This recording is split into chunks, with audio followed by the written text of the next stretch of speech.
बिस्मिल्लाहिर्रहमानिर्रहीम। अस्सलाम वालेकुम। मेरा नाम अमीर हमज़ा और आप देख रहे हैं लर्निंग विद अमीर हमज़ा। जैसे कि बहुत सारे स्टूडेंट्स ये शिकायत कर रहे थे कि MTH 202 के कुछ लेक्चर्स जो हैं वो मिसिंग हैं। तो वैसे तो मेरे ख्याल में ये मैंने लेक्चर कवर करवा दिया था, लेकिन इसकी वीडियो नहीं मिल रही थी स्टूडेंट्स को, तो मैं दोबारा से इस लेक्चर को रिवाइज़ करवा रहा हूँ और जितने भी लेक्चर्स मिसिंग हैं इंशाल्लाह उनकी वीडियोज़ फर्दर मैं अपलोड करता रहूँगा। तो चलें स्टार्ट करते हैं। MTH 202 का लेक्चर नंबर 5 आर्गूमेंट। तो सबसे पहले हमें पता होना चाहिए आर्गूमेंट क्या होता है। यहाँ पे हम सीखेंगे कि आर्गूमेंट वैलिड है या इनवैलिड है।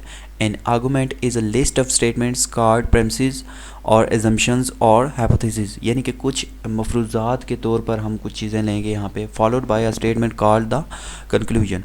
तो उन एजम्पशंस की बिना पर हम कोई नतीजा निकालेंगे। कुछ मफरूज़े होंगे हमारे पास, कुछ स्टेटमेंट्स होंगी P1, P2, P3, और इन तीनों स्टेटमेंट को देख के हम ये रिज़ल्ट निकालेंगे कि क्या ये आर्गूमेंट वैलिड है या ये आर्गूमेंट इनवैलिड है।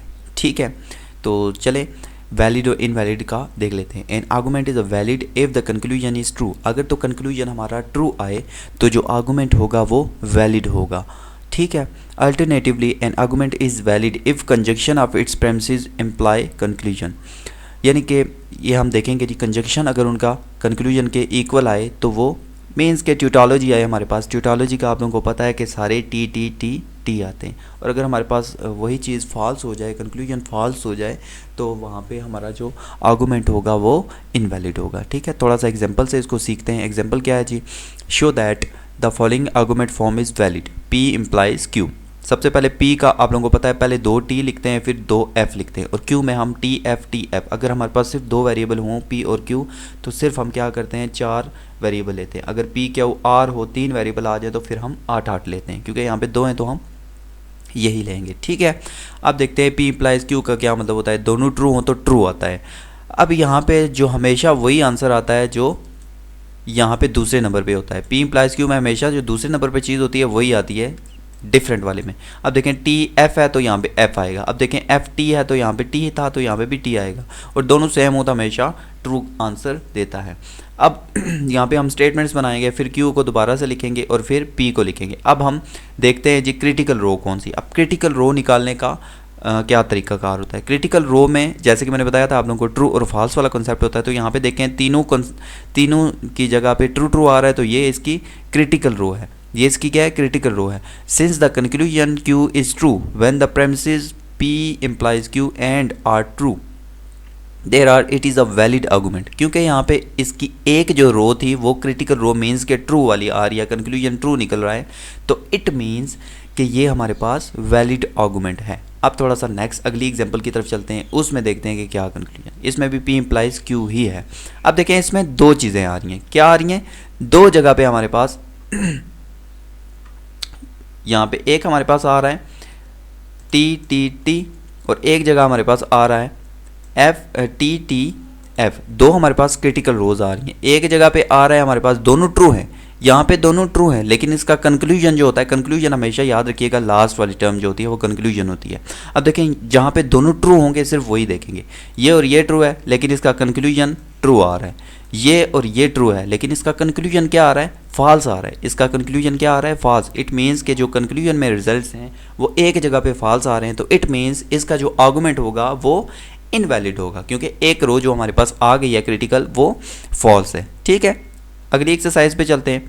P Q, P implies not Q, P implies R, तो ये हमने लिखा। अब देखें 3 वेरिएबल हैं P Q एंड R, तो 8 लेंगे। P में पहले 4 ट्रू फिर 4 फॉल्स, फिर Q में 2 ट्रू 2 फॉल्स, फिर R में 1 ट्रू 1 फॉल्स, 1 ट्रू 1 फॉल्स। ठीक है, अब इन तीनों का पहले हमने ये निकाल लिया, P एंड R निकाल लिया, फिर P इम्प्लाइज एंड Q निकाल लिया, फिर P इम्प्लाइज R निकाल लिया। ये निकालने के बाद अब हम देखते हैं इन तीनों में ट्रू ट्रू कहाँ पे आ रहा है। एक यहाँ पे यहाँ ट्रू आ रहा है, इन तीनों की जगह ट्रू आ रहा है, और इन तीनों की जगह ट्रू। अब इनका रिजल्ट देखते हैं। एक की जगह ट्रू है, एक की जगह ट्रू है, और एक की जगह फॉल्स आ रहा है। अब देखिए एक फॉल्स आ रहा है। अगर तीनों ट्रू होते हैं कंक्लूजन में तो ये आर्गूमेंट जो होता वो वैलिड होता। अब देखें तीनों क्या आ रहे हैं? 2 ट्रू आ रहे हैं और एक फॉल्स आ रहा है, तो इट मीन्स ये आर्गूमेंट इनवैलिड है। उम्मीद है कि ये आप लोगों को समझ आ रहा होगा। अब यहाँ पे भी देखें उसने ये चीज़ें बताई हैं, नॉट वगैरह, ये सारी निकालने के बाद यहाँ पे आर्गूमेंट का आपने बताना है, तो ये सारी आपने खुद से करनी है। उसके बाद यहाँ पे आ जाते हैं डी पी, उसने कहा है डी इम्प्लाइज पी निकालें, डेल नॉट डी नॉट पी का मतलब होता है कि इनका उलट, इनका उलट। तो ये इनकी क्या आ जाएंगी, ये इसका कंक्लूजन, लास्ट वाला हमेशा जो कॉलम होता है वो कंक्लूजन वाला होता है। तो यहाँ कंक्लूजन को देखें तो एक फॉल्स, तो इट मीन्स कि ये क्या आ जाएगा हमारे पास, इनवैलिड आ जाएगा। अब यहाँ पे देखें लिखा हुआ है लेट ई एस और एम की वैल्यू दी हुई है, ठीक है। निकालना हमने E implies S, M implies S, E and M implies S. तो ये चीज़ें हमने निकालनी है। सबसे पहले तो ई इम्प्लाइज एस निकालेंगे, ये आ गया ई इम्प्लाइज एस, ई और एस में से निकालना है। उसके बाद आ जाएगा एम इम्प्लाइज, ये दूसरे वाला निकल आएगा। हमेशा याद रखिएगा इनमें इम्प्लाइज में यही होता है कि दोनों सेम हों तो ट्रू आंसर आता है, और बाकियों में हमेशा जो दूसरे नंबर पर चीज़ होती है डिफरेंट, अगर एक टी और एक फॉल्स हो तो दूसरे कॉलम में जो भी चीज़ होती है वही आंसर में हम लिखते हैं, ठीक है।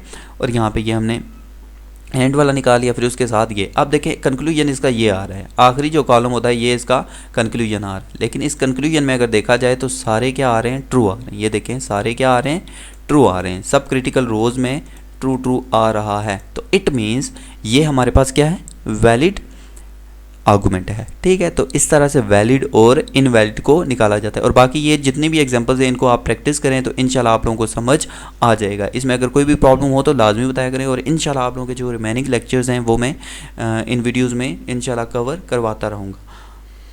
तो चलें आज की वीडियो में बस इतना ही था, मिलते हैं अपनी नेक्स्ट वीडियो में, तब तक के लिए अल्लाह हाफिज़।